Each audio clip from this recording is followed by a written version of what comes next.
So welcome everyone to the League of American Bicyclists Slow Roads Save Lives campaign. This is our second webinar in our series on Slow Roads Saves Lives. My name is Ken McLeod and I'm the Policy Director for the League of American Bicyclists. I'm honored to be joined by two experts on traffic safety today. David Harkey, the President of the Insurance Institute for Highway Safety, and Brian Teft, Principal Researcher for the AAA Foundation for Traffic Safety. And we will get to their presentations and have a great question and answer session after a short introduction by me. So the Slow Roads Saves Lives campaign has big goals, such as reframing how roads are designed for safety and people first. And a simple idea at its core, that slower speeds save lives due to the physics of crashes and the physical limitations of human bodies when they are impacted by large and fast objects. With bicyclist deaths at a 45-year high, our nation sits at what we hope is an inflection point away from designing primarily for the convenience of drivers and towards designing for the safety of everyone. Changing how speed limits are set and how roads are designed to achieve natural compliance with those speed limits will take changes in legislation, policy, processes, and culture. Our goal is to create a culture where individuals, agencies, elected officials, and others are comfortable and confident when redesigning roads for slower speeds. We know that no one agency, community, or action will achieve safe streets alone, but that together we can build a slow roads movement that saves lives. With this webinar, we are focusing on risks associated with speed. The speed at which a person is hit by a motor vehicle has a direct impact on whether that crash results in a scare, some scrapes, a serious injury like a broken bone, or as happens far too often, death.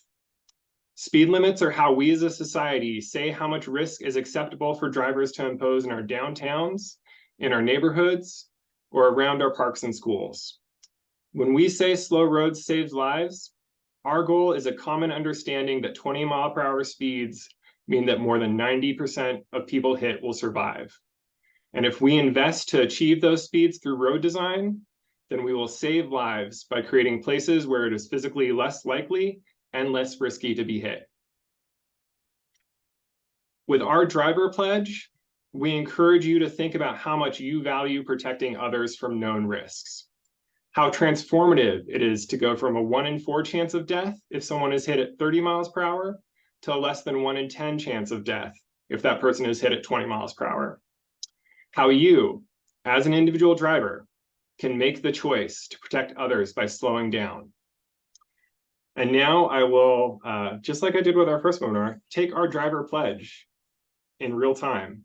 So I, as an individual driver, I support the Slow Roads Saves Lives campaign, and I pledge to embrace slower speeds by speaking up for the value of slow speeds, which reduce dangers to everyone by limiting physical forces of potential crashes. Supporting transformational policy and roadway designs, which help make roads slower and safer for everyone. Driving 20 miles per hour in my neighborhood, on the blocks where my family and neighbors live, work, and play.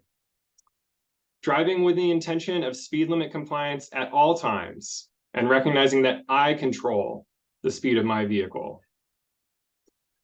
With our Slow Roads Saves Lives campaign, we have a goal of 20-mile-per-hour streets being legal, planned for, and celebrated.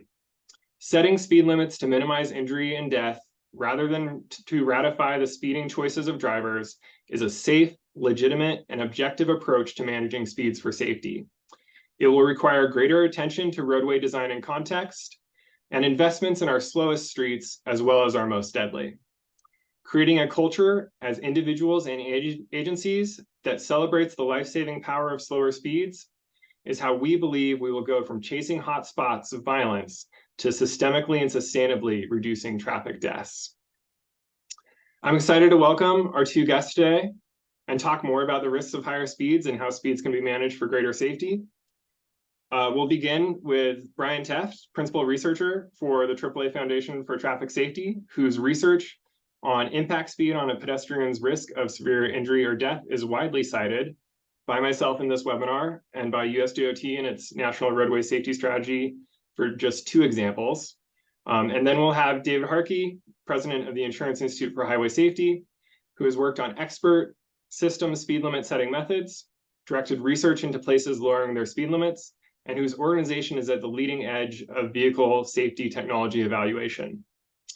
We hope you enjoy and are inspired by this webinar. Slow roads are good roads, and the changes to bring about slower, safer streets are as monumental as those that brought us fast paved roads of today.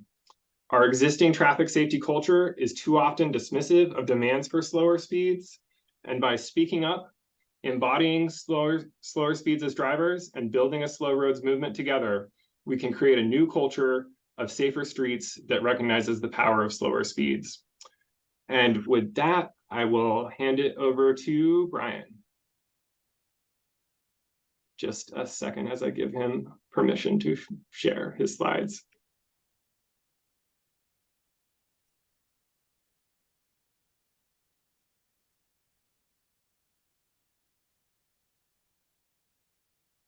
All Awesome. right, thank you, Ken. Can you see what I'm attempting to share right now? I can see your slide. Excellent, thank you. So yeah, thank you, Ken. I'm so glad to have this opportunity to speak with you all today. In case any of you aren't familiar with us, the AAA Foundation for Traffic Safety is a 501c3 nonprofit organization created and supported by AAA. And we're dedicated to conducting and sponsoring research to find ways to prevent injuries and save lives on our roads. Simply put, speed is a variable that transportation professionals can control to prevent injuries and save lives. Well, we can't always control speed 100%, but as our next speaker, Dr. Harkey, is going to show you, even if we can't outright control how fast everybody drives, we can certainly do things to influence it. And as I'm going to try to show you in the next few minutes, if we're serious about creating safe systems for all road users, safe systems for everyone, if we're serious about pursuing a vision of zero fatalities, zero serious injuries on our roads, we absolutely must control speed. We must control speed because, not to be dramatic, but it's literally a matter of life and death. That goes for everybody, including people in cars too. But in this talk today, I'll be focusing mainly on the different speed makes for people outside of vehicles. This, in the next several slides, are from a study I worked on several years ago that investigated the relationship between impact speed in a crash and the risk that a pedestrian sustains severe injuries or dies. We looked at data from a sample of several hundred crashes where a car, a pickup truck, a van, or an SUV hit a teenage or adult pedestrian, and where we had decent estimates of the speeds involved. And I'm not talking here about just the speed limit of the road, but the actual speed at the impact.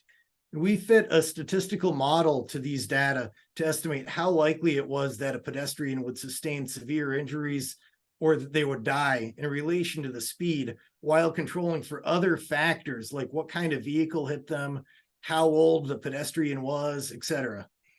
And the graphs like this one, the next several slides show the results. On all of these slides, the horizontal axis shows the speed at impact. The vertical axis shows the probability of survival and of getting away without a severe injury. The green region is where you want to be. It represents no severe injury. The orange region is not a good place to be. In the orange region, people live, but they have some very severe injuries. And if they're above and to the right of that orange region on the graph, that means the pedestrian didn't make it. You might have seen something that looked more or less like this, but upside down before. It's the same study, same data. I like to frame this in terms of the chance that a pedestrian lives instead of talking about whether they die. Same data, same study, just a different way to look at it, different way to talk about it. And before I move on, just one quick note. When I say quote unquote severe injuries, the study involved some complicated medical definitions. Not going to get into that.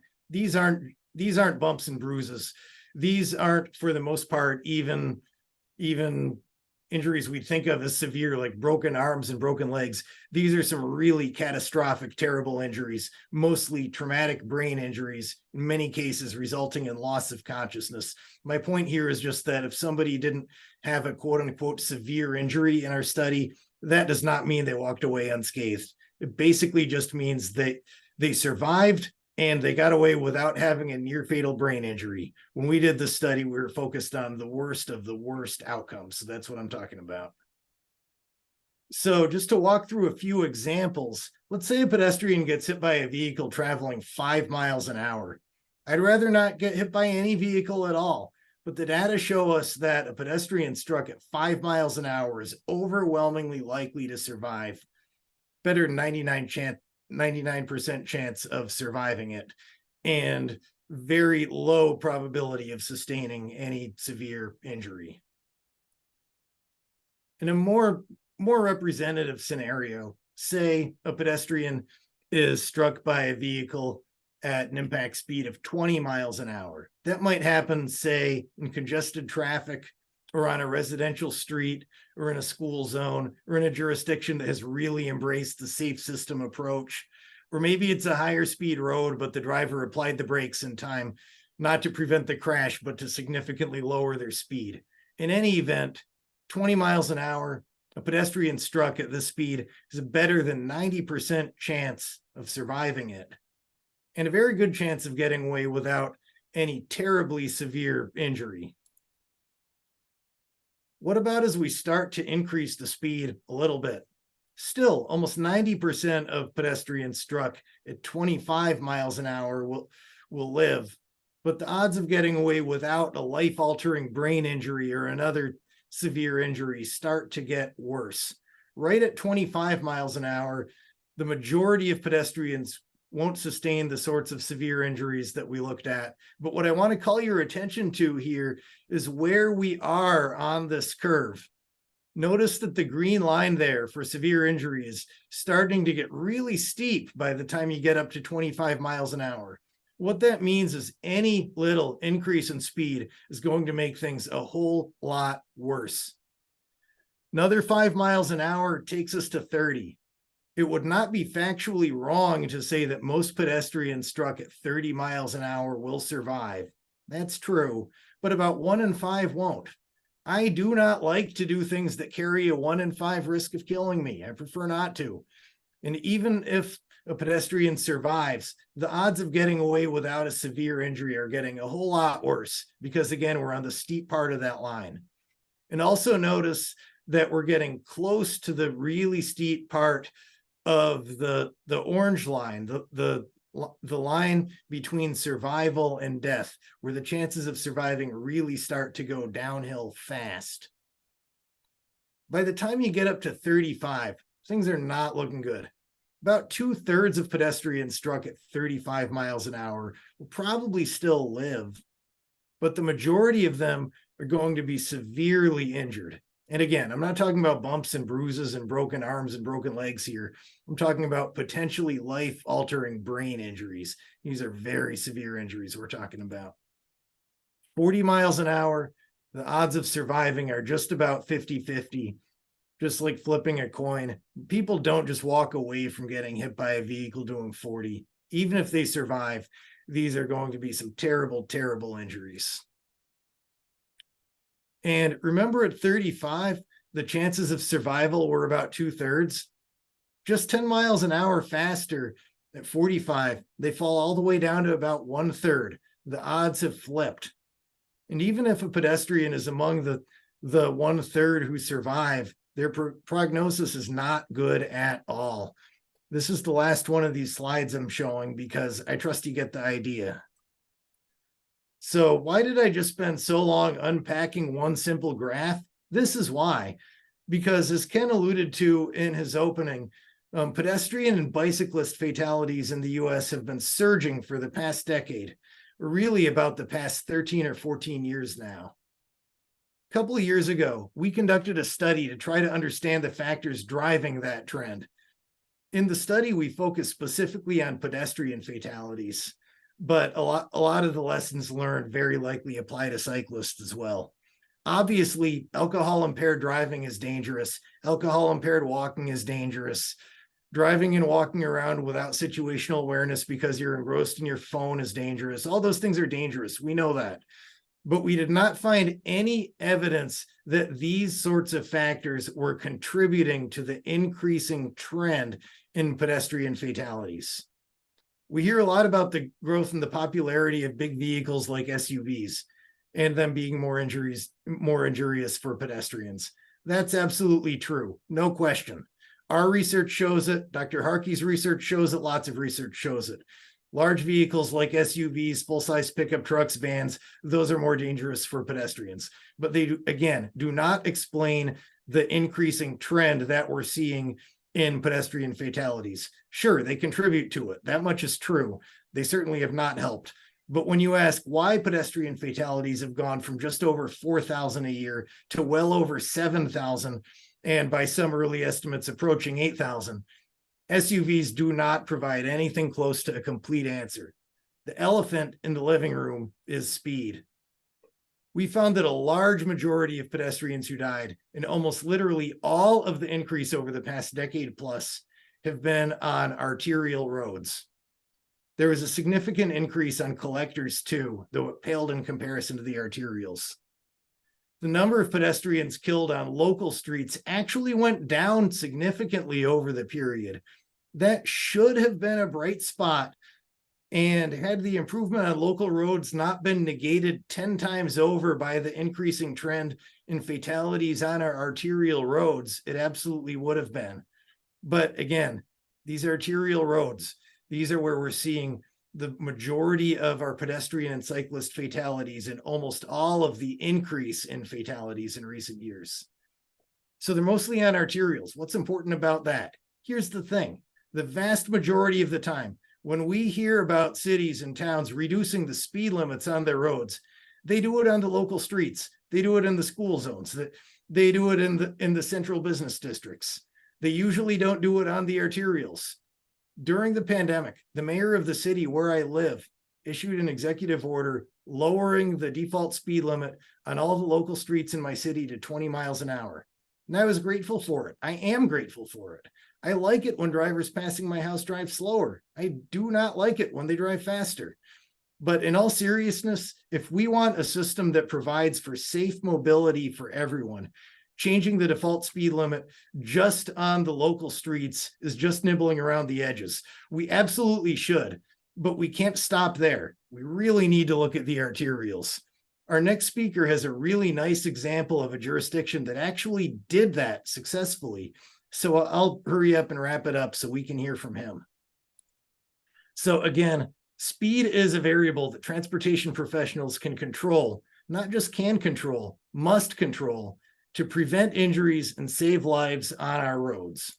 That's all I have. Here's my contact information. Please reach out. Please sign up for our listserv to get notified about our research. And that's all. Back to you, Ken. Thank you, Brian. I want to remind everyone that this webinar is set up to use the Q&A function, not the chat function. So if you have questions for Brian or David or myself, please put those into the Q&A function of the Zoom webinar.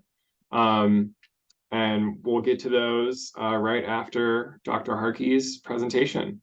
So I'm going to give him screen sharing ability and excited to see his presentation along with you. All right. Thank you, Ken. So,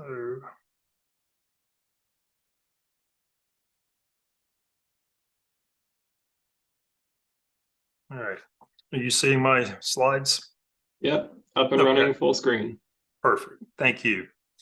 So thank you, Ken. I appreciate the opportunity to be here with you and Brian and talk about this important topic. I think I've been involved in speed research almost my entire career, dating all the way back to the mid 80s. And so this is something that is very near and dear to my heart. And how do we address that? And I think, you know, we can start with the big picture in the U.S. And when you look at this number, it's jarring that 29% of the fatalities on our roadways are associated with speed. And this is a number that hasn't moved very much over the past couple decades. We really have made no progress on driving this down. It's been a high percentage of fatalities on our roadways for a long time. I think we've got a real opportunity to hopefully make a dent in this over the next few years. Now that we've moved, hopefully, at the federal level to more of a safe system approach. This is something that has been globally applied for decades. And when successfully implemented in countries around the world, has driven the fatalities down dramatically. We adopted this approach at IHS a few years ago and started thinking about more holistically, how do we protect the individual who's traveling in our system, whether they're an occupant in a vehicle, a driver in a vehicle, pedestrian, a bicyclist.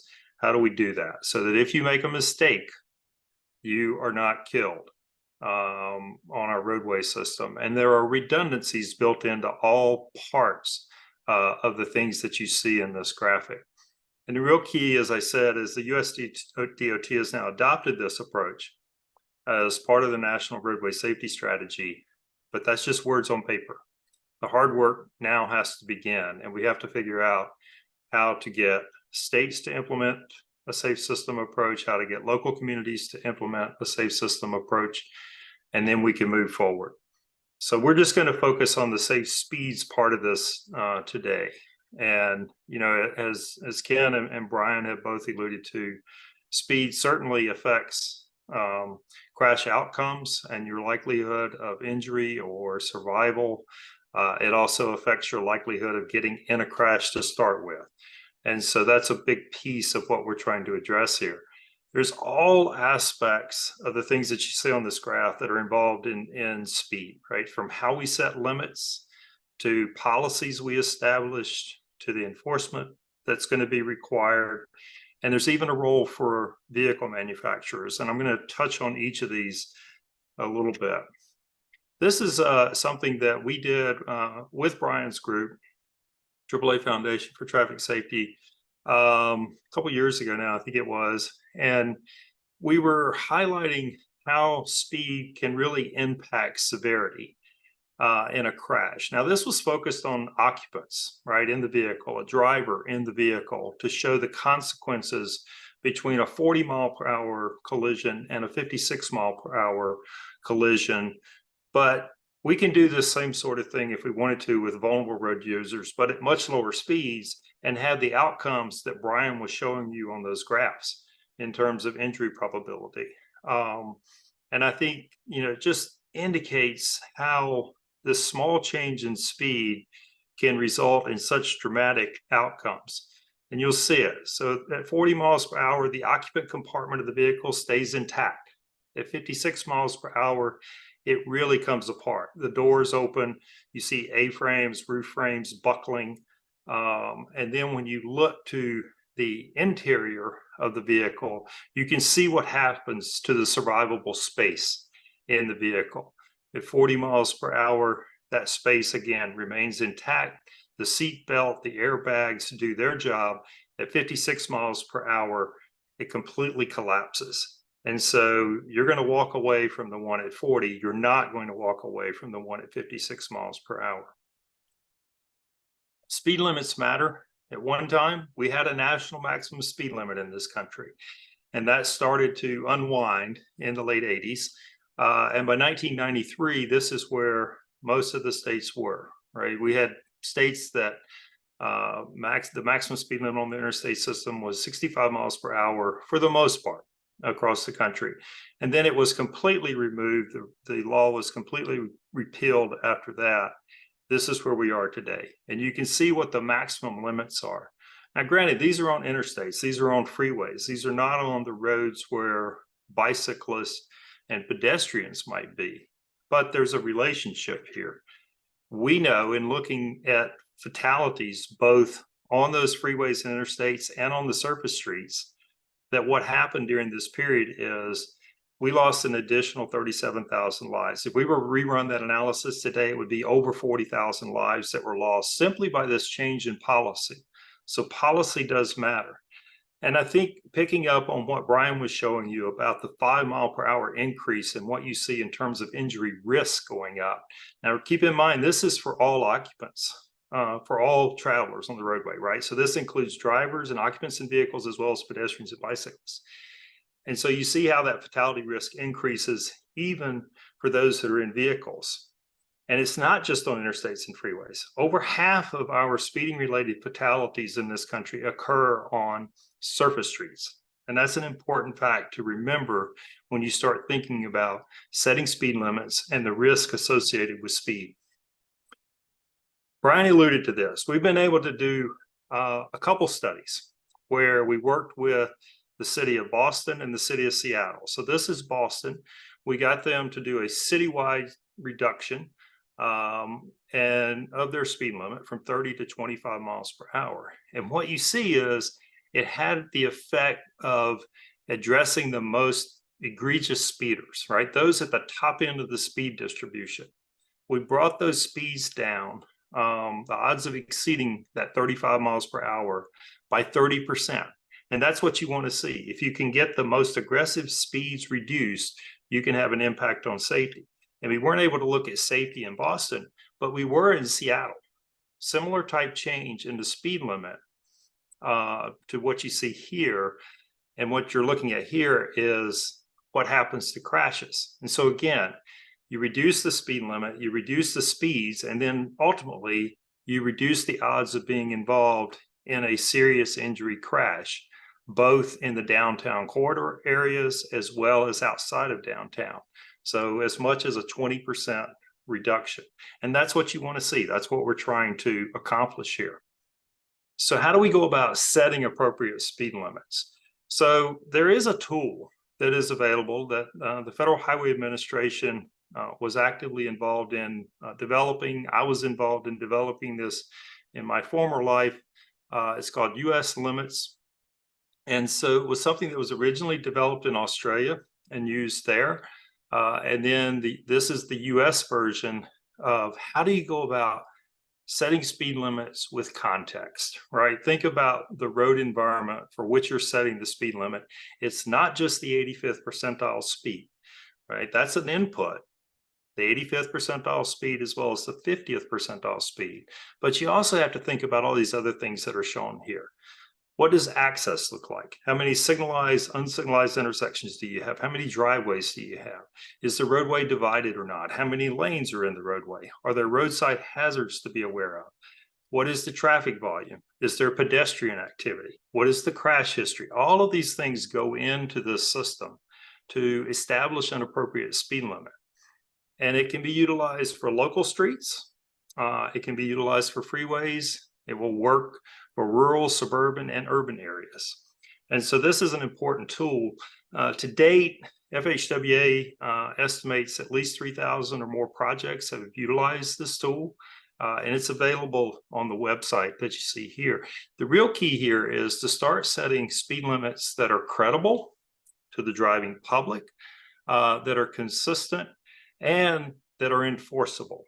And I think that's the real point of this system, is to try and create realistic speed limits that really address the context of the roadway, not just the prevailing speed of traffic. But it's going to take more than speed limits. As I mentioned on the safe systems graphic associated with this, enforcement is a big part of making sure that we all adhere to the speed limits that are established. And we've done lots of research showing the value of speed safety cameras, both in terms of reducing speeds, but also in terms of reducing crashes. And I was just telling Ken and Brian right before we got on, there was a news article yesterday that I'll share with you. This was out of Gwinnett County, Georgia.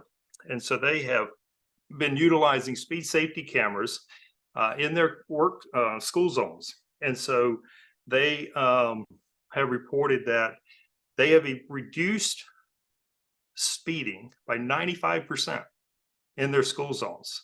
So they've gone from 7,300 violations per day to 350 violations per day. So yes, they can be effective. And one of the things that we're actually seeing in our data, we keep track of all of the traffic laws around the country. And one of the things that we're seeing in our data is there has been an uptick recently in the allowance for speed safety cameras in school zones and in work zones. And so that's a good starting point, but there's a lot more we need to do there. And then vehicle technology has to be part of the solution. So intelligent speed assist is a technology that is currently available on some vehicles that you can purchase here in the US. It's required in vehicles that are manufactured in Europe. But it is to warn you, provide warnings when you're exceeding the speed limit. And there are also apps out there, apps that both for adults as well as teens, and you know, that can warn you if you're exceeding the speed limit. Or as a parent, you can actually set maximum speeds for the vehicle for your teen driver. So all these are technologies that are important. But it's also important to remember that all of this technology could have some downsides too.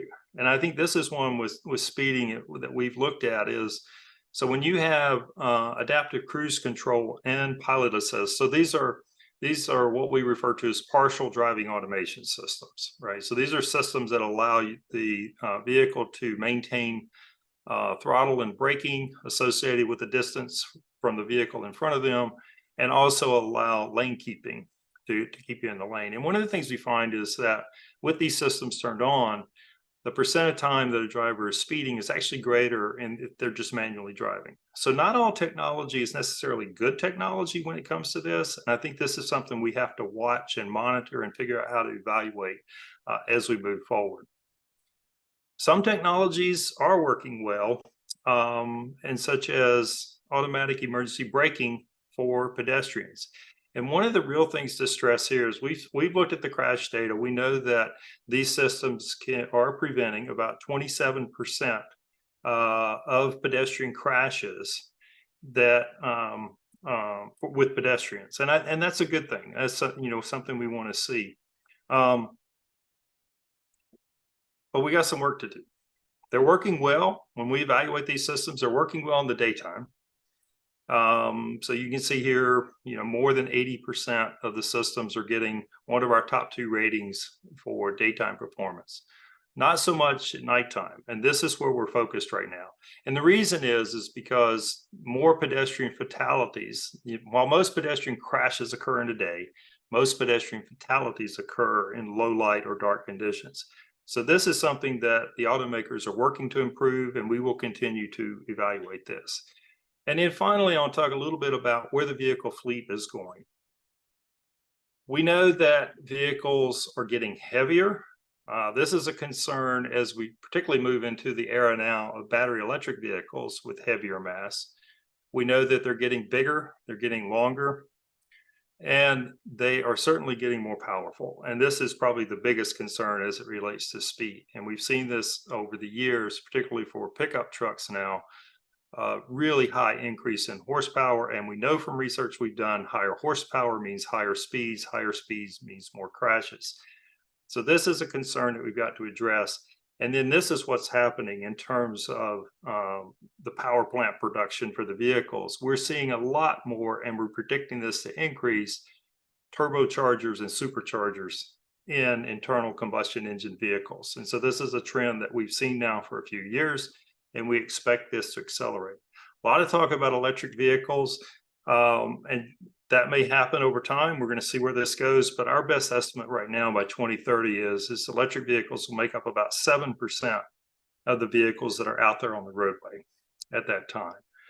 So we'll see if our predictions hold true. I think the other thing that we have to remember is that we have to continue to push back on the way automakers are promoting speed, promoting horsepower in their vehicles. This is an ad from a few years ago, the Dodge Challenger. So if you bought the 300 version variant of this Dodge Challenger, you got $3,000 back. If you bought the 800 horsepower version, you got $8,000 back. This is not what we want to see when it comes to marketing of vehicles. In contrast, look at Volvo. So this is their Vision 2020, in which they have limited the top speed of their vehicle. Now, granted, it's still 112 miles an hour, but it's a start in the right direction. And I always like this quote from the CEO of Volvo at the time. He said, and while a speed limitation is not a cure-all, it's worth doing if we can even save one life. And I think that's the difference in some of the automakers that we see out there today. So with that, I'm going to stop and turn it back over to Ken. Great. Thank you both for those excellent presentations.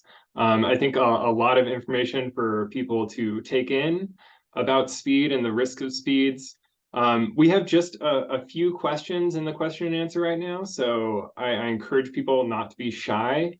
I'm going to start with what is hopefully an easy one, but I didn't have a short go-to answer for this to type back to them. So kind of basic, hopefully basic question.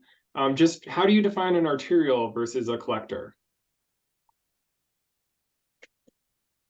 So I'll start and then David can jump in as well. So arterials, especially the ones that we're talking about in the context of pedestrian and cyclist safety, these are going to be main roads whose original purpose was to move traffic in and out of cities, from outside of the city through to downtown. So in, out, and through the city. The collectors are more to provide mobility between neighborhoods, around between different origins and destinations within a city, but they're all along the access and mobility continuum, where on one end we have our interstate highways that are all about mobility, not really prioritizing getting to places along them, and on the other end, local streets where people live.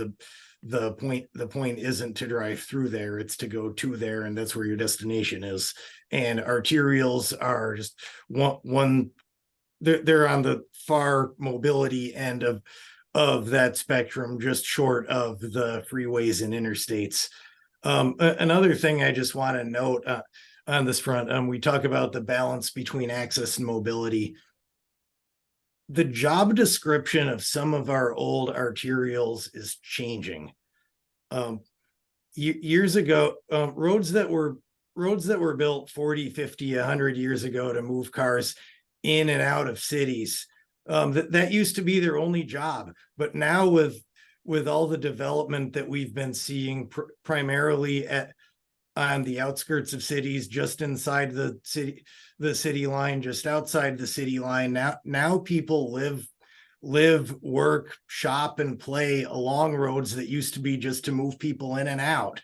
And although we really need more research on this, I suspect that's a big part of why we're seeing so many more pedestrian fatalities on these arterials than we were 10, 20 years ago, because we're using these arterials differently than what they were originally built for. That's a great point, and that was actually part of one of my prepared questions for you, was like, what is that change in arterial? Is it more people on arterials because of changes in development, or are our arterials changing, and are we having more 45-mile-per-hour arterials, whereas in the 90s or 80s or something they would have been 35? You kind of spoke to that first part. Do you think there's anything about that second part? Are we seeing more high-speed arterials than in the past? Do we have any data on that, or know if that's a factor? David kind of talked about that with interstate speeds, but have we seen speed limit creep on our arterials? Admittedly, it isn't something that we've studied at the AAA Foundation. That's a great idea for something we should be looking into. Locally in the area where I live, I'm in the Washington, D.C. area. I don't think we've been seeing speed limits increasing on our arterials. If anything, it's been the other way, but the development along the arterials has really intensified.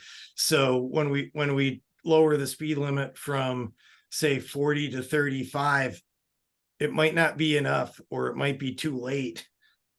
But by the time we start seeing the crashes and injuries and the deaths piling up. So at least locally, that's what I'm seeing. And one other thing, tying this to David's presentation a bit, we do have some work underway, not completed yet, looking at whether there are any quote unquote spillover effects of increases in speed limits on our freeways and interstates, especially around where people are exiting those freeways and interstates onto the arterials. And it's studies still in progress, but that is something that we're looking at. And I, of course, also welcome David to jump in here. Yeah, no, I would agree with your assessment in terms of what needs to be looked at with your current study, ongoing study, because I think that's a really important point to see if we can validate that. I think we've all had hypotheses about what that may come out with, but I think it's going to be really important. I don't know that we have good data, Ken. I think that it's a good question as to whether we've seen that kind of speed limit creep on some of the surface streets. And we know we've done studies that confirm what Brian showed earlier about the increase in fatalities on arterials. And so it's possible that that's one of the reasons, you know, as he was alluding to, we don't know exactly why. Some of the fatality numbers for peds and bikes have been going up at the rate they have. And that could be part of it is the speeds have gotten higher on arterials, but I certainly think their intent or intended objective of moving traffic and accommodating vulnerable road users has changed over time. And so a lot more interaction. One of the things we've seen on arterials is more pedestrians, and looking at pedestrian fatalities, involve pedestrians who are crossing mid-block, who are crossing between intersections, right? And you're usually crossing, the arterials are typically multi-lane roadways. So they're 4-lane, 6-lane or more roadways. And so pedestrians who they don't want to, and there's long distances between safe crossings a lot of times. And so they don't want to walk a long ways to make a crossing at an intersection where there might be a crosswalk and a pedestrian signal and you know, crossing island and all the things that we try to do to help pedestrians. Instead, they choose to go across in the mid-block area where it's less safe, and we often don't have the lighting we need there, and we don't. So there's so many factors that make this so complex that we have to start thinking about what are the specifics of the types of crashes that we see occurring, and how can we better address them with better interventions. Yeah, maybe picking up on people adjusting their behaviors to arterial streets. We have a question from somebody whose community had a major arterial street that had a shoulder, and they recently changed the shoulder to another travel lane and marked it with a shared lane marking for cyclists, but it is a 40-mile-per-hour street. And that the person who asked this question does not feel comfortable on that street, does not feel safe on that street, and is choosing to use the sidewalk.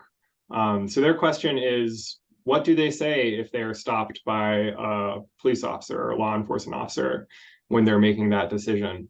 And I'll say for the league, through our bicycle friendly community program, we ask communities not to ban sidewalk riding, particularly on higher speed roads, because many people feel that it is a safer choice to ride on the sidewalk on those roads. Sidewalk riding can create problems and conflicts with pedestrians when there is high pedestrian traffic and limited space, but many arterial roadways don't have high pedestrian traffic and may not have those same issues. Just anyone else want to weigh in on what to say if you are caught riding on a sidewalk on a 40-mile-per-hour road?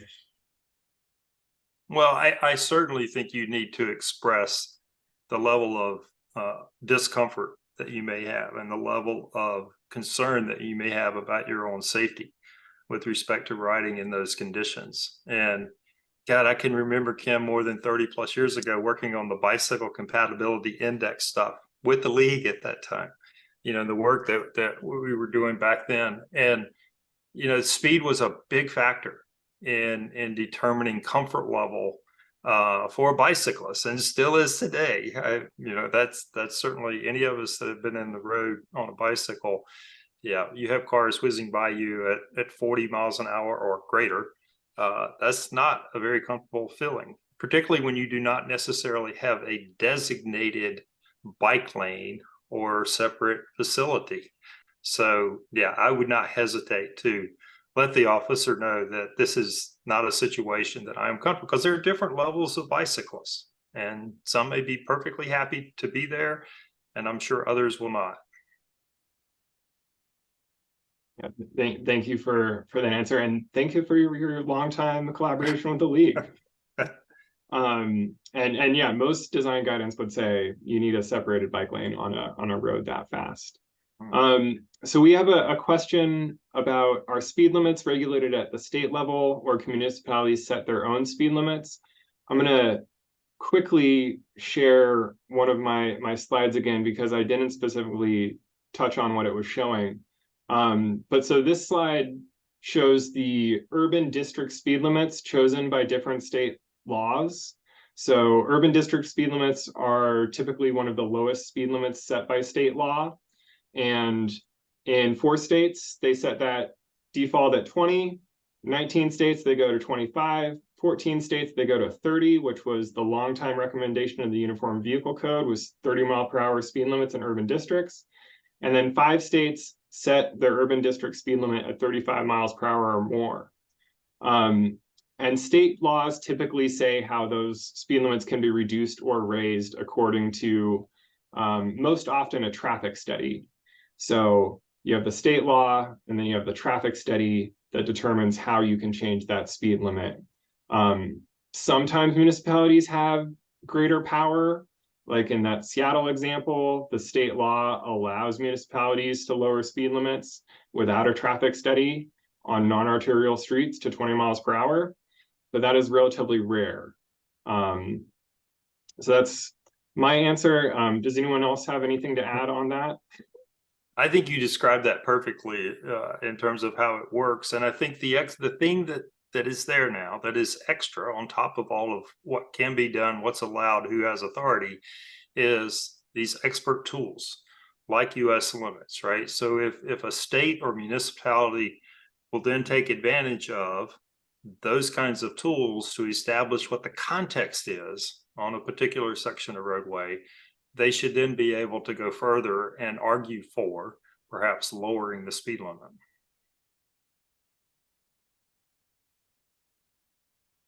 And we had a question that kind of touched on this from the state side. Is anyone aware of any state DOTs that have complete streets policies that include considering lowering the speed limit when they are implementing that policy?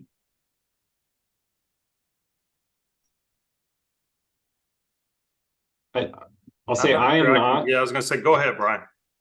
No, I was just going to say, I unfortunately am not. I know Colorado had an announcement earlier this year that they were changing their policy for traffic studies that determine the speed limit, and they anticipated that those changes would result in most uses of those traffic studies resulting in lower speed limit recommendations. But I'm not sure that that's fully what that question is looking for. Well, and the other thing I would say is that I know FHWA is working on updating their complete streets, safe streets for all materials. And, so all this is related to context sensitive design and all the other tools and processes that are out there. But I know that one of their big pushes is to do a better job of integrating speed into a lot of that work. And so hopefully you will see that change over time. It always takes a little time to get from the federal level into the states and then into municipalities, but hopefully you'll see more of that in the future. And this is a mix of a pre-planned question I had and a question that somebody asked. But I really loved hearing in Brian's presentation that speed is a variable that transportation professionals can control. I feel like often that is something that is missed. especially when people kind of think of that 85th percentile method, where you look at what the drivers are doing and you take that as what you are supposed to achieve. So have you seen support for DOTs, state DOTs, and local partners encouraging slower, safer speeds? Are there examples that you might want to call out on that from either side, the state or the local?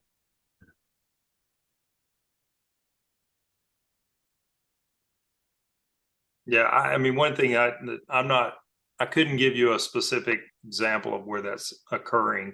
But I know there are a lot of state DOTs that do a better job of deferring to the municipal governments when it comes to setting speed limits. So like, there's a lot of state roads clearly that run through every city, right? But and a lot of times it's kind of what you described earlier, Ken, in terms of who has the authority.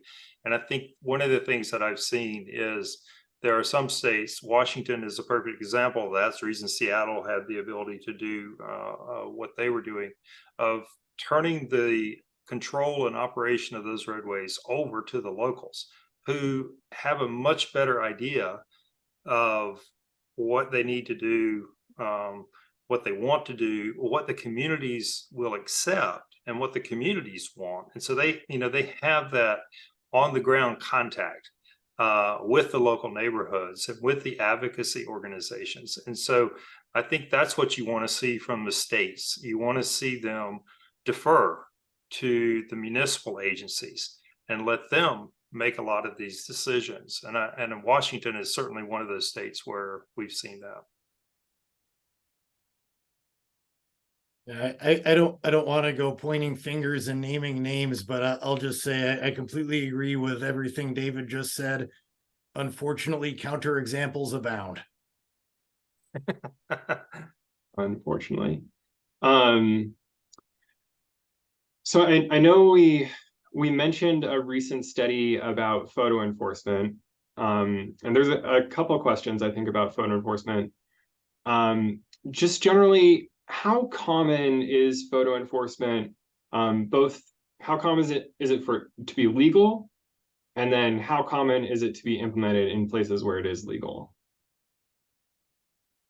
So one of the things that folks can do, if you go onto our website at ihs.org, you can find a page on there. You just put in enforcement cameras or speed enforcement, or I'm not sure, certain words in our website, you'll get there. But we track, as I said, all of the laws, and we have a page on there where you can see which states allow red light cameras and speed safety cameras currently. And so we track all of that. And then we have a list of who's done what recently with regards to either putting cameras in or allowing cameras or taking cameras out, right? And so we keep track of all of this stuff.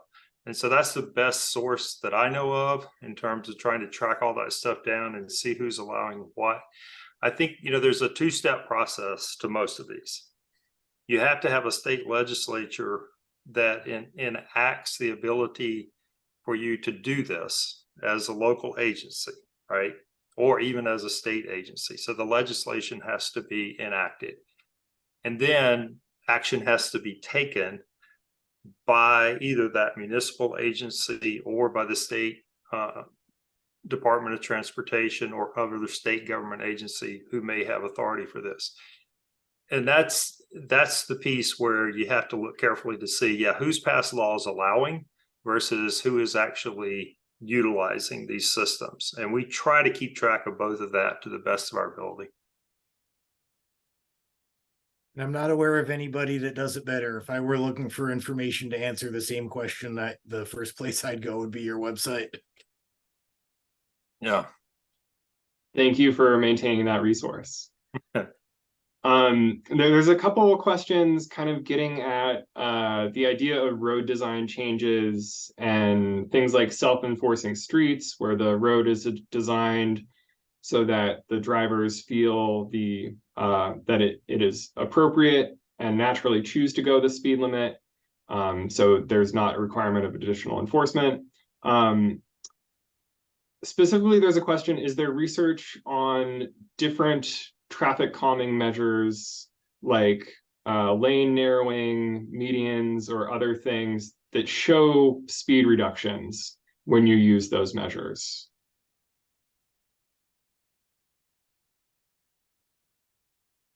Yeah, there is some of that out there. For example, if I know there are studies that have been done by Federal Highway Administration and probably others that have looked at things like road diets, and where you taken a 4-lane road and reduced it down to a 2-lane road, usually with a 2-way left turn lane and bike lanes. And there are some studies that have been done that showed that it not only reduced crashes, but it also reduced speeds on the roadway.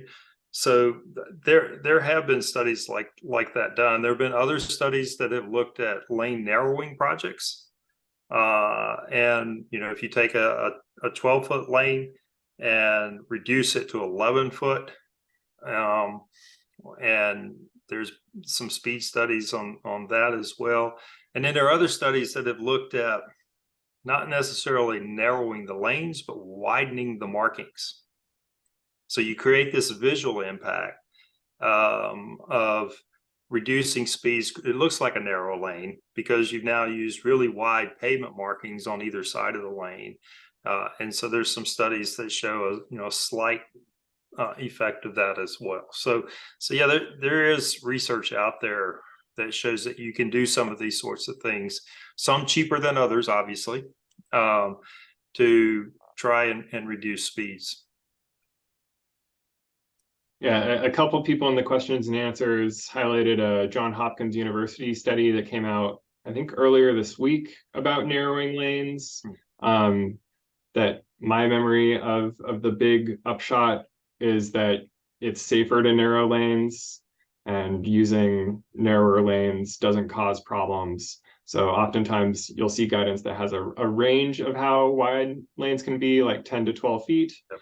And if we reliably choose 10 instead of 12, that study suggests we will have safer streets. We have 2 minutes left here. We aren't going to get to all the questions, which are excellent. And I'm sorry for people who I'm not able to get to in terms of sharing links.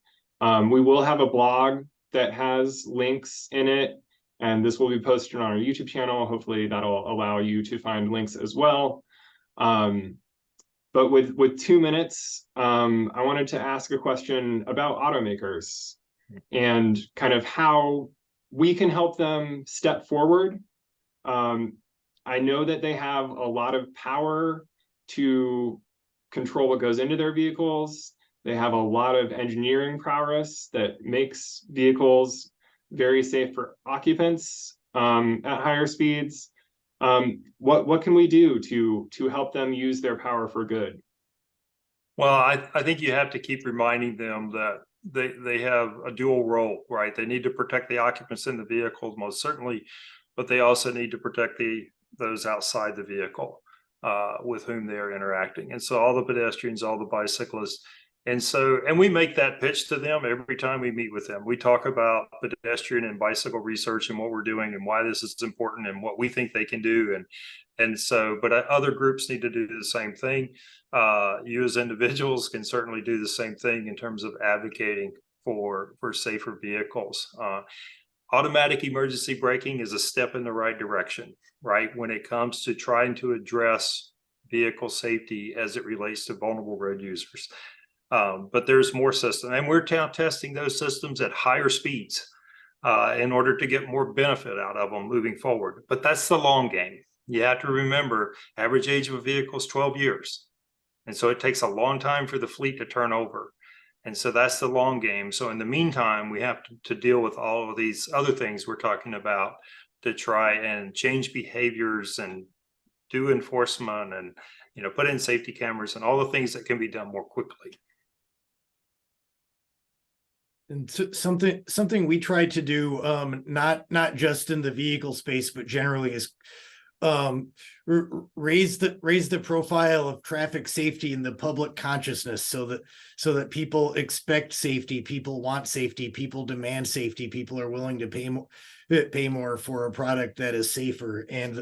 And quite honestly, your organization, David, the Insurance Institute, has done a fabulous job of that in the occupant protection space. And I think a really difficult challenge for all of us is to figure out how to translate that to protection of people outside of your own vehicle.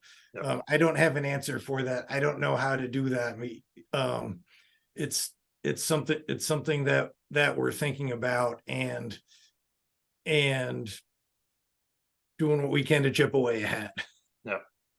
Yeah, it's definitely it's a long game. I'm encouraged by some fleets like New York City implementing things like intelligent speed assist in their vehicles. That's something that I know America Walks supports through their Safer Fleets Challenge, trying to get other cities to implement that technology. And similarly to the way that we have incentives for electric vehicles, maybe we could start having incentives for safer vehicles that incorporate really good automatic emergency braking and things like intelligent speed assist. We are 2 minutes over our end time. So thank you everyone who has stuck around. Thank you to our two speakers. I want to give you both an opportunity to say any closing remarks that you might have. And then we'll call it a day. And again, apologies to everyone who has not gotten links from me. I will do my best to address that in the blog. Yeah, I'll just quickly mention that pay attention next week. We've got a new media release coming out that is looking at the front ends of vehicles, the height and the shape, whether it's boxy or slope, and the impact that has on pedestrian safety, which also would be related to bicycle safety. So stay tuned for that. I don't think you'll be surprised by the results, but you'll see it come out next week. So. And likewise, I can't give you an exact release date for this, but we have been working with our partners at Johns Hopkins University and the Institute of Transportation Engineers on a project that is creating tools to help communities, especially beyond the traditional engineering community, implement the safe systems approach in their community. And we are excited to be finishing up that project, and we'll be releasing a report and other useful tools for you to use in your community very soon. Awesome. I will look forward to both of those, and I'm sure read them and tweet or X about them or whatever that is now when they come out. So yeah, thank you, Brian. Thank you, David. Thank you so much for your great presentations and this question and answer. Thank you, everyone who attended or is watching this later. Slow roads save lives. It's a simple concept that hopefully we can adopt in the United States and really carry forward a culture of traffic safety that values human lives and getting to that great goal of everyone getting home safe and 0 traffic deaths. So thank you. Thank you. Thank you.